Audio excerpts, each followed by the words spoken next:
this how you get your sick kicks?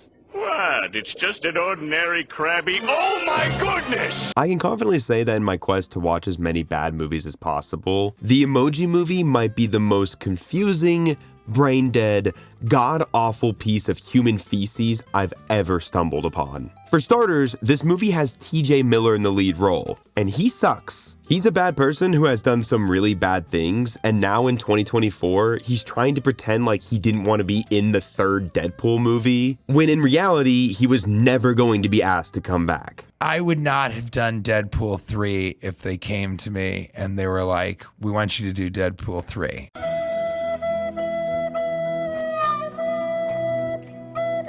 Everyone else isn't terrible in their roles, except James Corden, but that's a personal vendetta against his traffic blocking ass.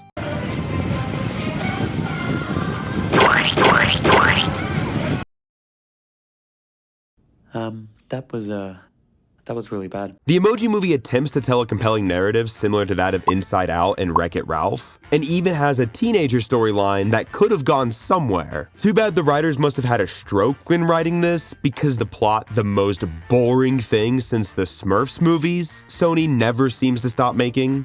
The director also said this came from his love of Toy Story, which is surprising because this is bad and nothing like Toy Story in any way, except for they are both technically animated movies. So with that, Bring it on. the movie opens with narration from our main character Gene telling us about the world we live in. He's not talking about the real world though, because one really annoying thing the Emoji Movie does is act like all anyone cares about is being on their phone. And yes, people can be on their phone a lot, but this movie approaches it with boomer jokes, which feel very weird in a kids movie. Gene lives in Textopolis with all the other emojis. It's Gene's first day in the cube, which is where all the emojis go for work so they can be scanned when Alex, the teen character who owns the phone, picks them for a text. But Gene's parents don't want him to because Gene isn't like other emojis. He feels like more than just a meh, and that means he's a freak. Why are you laughing, freak? While Gene's parents berate him in the bathroom, we get a very stupid poop don't wash their hands moment. Should we wash our hands? No. How much money did they pay Patrick Stewart to be in this? Oh. Okay then, Professor X. Enjoy your poop, sir. After that, we get introduced to the villain, Smiler, who was the original emoji and high five, the James Corden character. Why did it have to be the James Corden troll? I hate James Corden. Alex goes to send the Met emoji to his crush, but Gene has a meltdown, which causes him to send this weird face. Gene then proceeds to make a giant mess, and Smiler calls him a malfunction and a danger to the phone. Also in Alex's class, emojis are compared to hieroglyphics, and none of the kids get it. And that's so funny, because again, boomer humor is what kids love in their animated movies. Unfortunately, the Emoji Movie is painfully unfunny throughout the entire runtime. It is non-stop bad joke after bad joke, and it never once tries to stop being funny, except for the emotional moments it fails to pull off. Plus, every joke is aimed to be a dig at kids by stating how much they're on their phones and not connected to the real world. It's like this movie hates kids and wants them all to get jobs and pay taxes.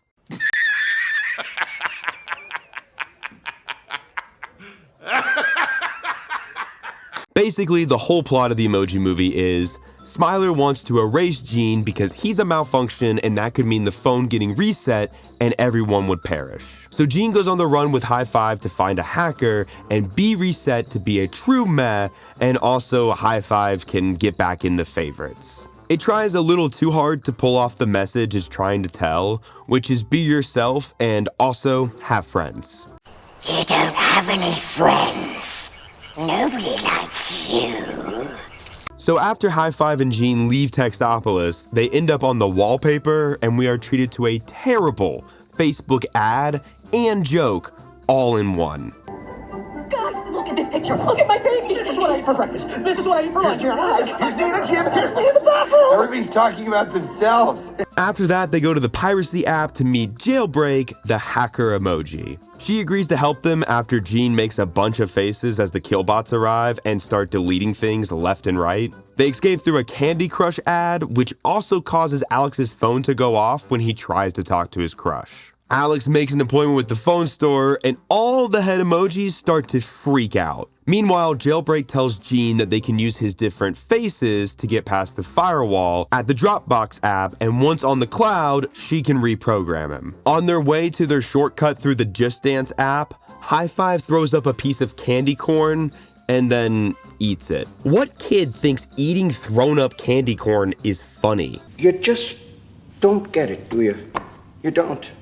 When they get to Just Dance, High Five turns on the app, meaning they have to dance their way to freedom or fall to their death. While doing so, it turns out Jailbreak is actually a princess emoji. Earlier, it's mentioned that a princess emoji left Texopolis and got off the phone, and the movie is never not obvious about it being Jailbreak, which might be intentional. It also plays a part in the weird romance between her and Jean, but hey, maybe kids love the idea that emojis can fall in love. What do I know? So the killbots show up, and then Alex's phone starts to act up in class, causing him to delete the app and everything inside. Jean and Jailbreak escape, but poor old High Five falls to his death. So since Jean, for some reason, likes High Five, he decides he'll go to the trash bin and save him because that's his friend. Then we get this poorly written moment that's meant to be profound and jaw-dropping. You gotta look out for number one.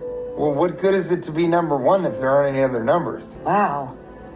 Okay. So Jailbreak agrees to go with Jean because he's so cool now.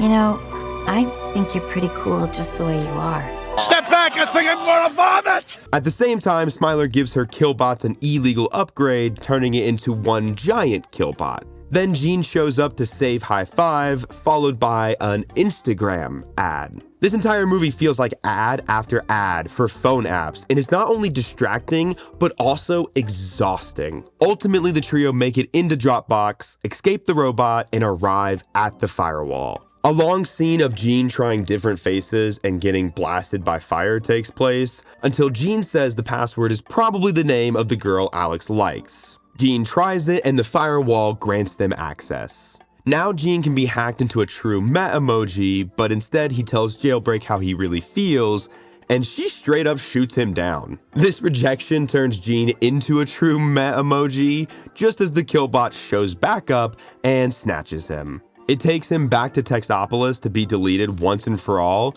but this time in front of an audience, because public execution is what kids love. High Five and Jailbreak team up, and she whistles, which summons the Twitter bird to take them to Textopolis. Yeah, that aged super well. But also, that means they could have ridden that bird to Dropbox in like 2 seconds. So why did they need to go through Just Dance and Spotify and all that other waste of time? Also, all the things they did resulted in Alex making the appointment and rushing to delete the phone in the first place. Wow, who would have thought the Emoji Movie would have the same kind of plot hole debate as Lord of the Rings and those eagles? Wild.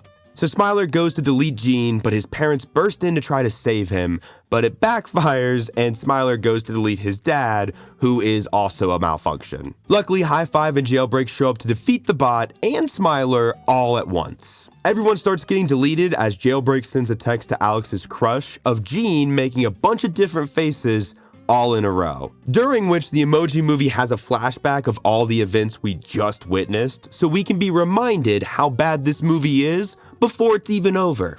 A lot of feelings in one. I get it. I like that you're one of those guys who can actually express his feelings.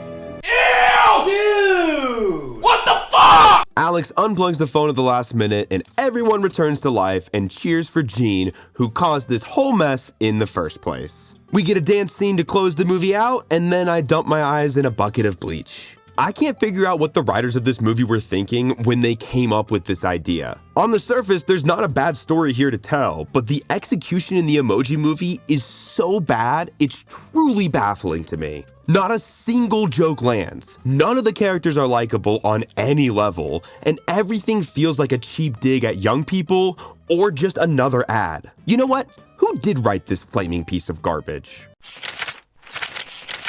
Oh, two white guys in their 50s. Yep, all the jokes make sense now. The Emoji Movie rightfully deserves a spot in just plain garbage. Hey everyone, if you enjoyed this, don't forget to check out my video on the movie G-Force, a so bad it's good guinea pig movie. Don't forget to like, subscribe, and comment down below what movie you'd like to see me cover in the future.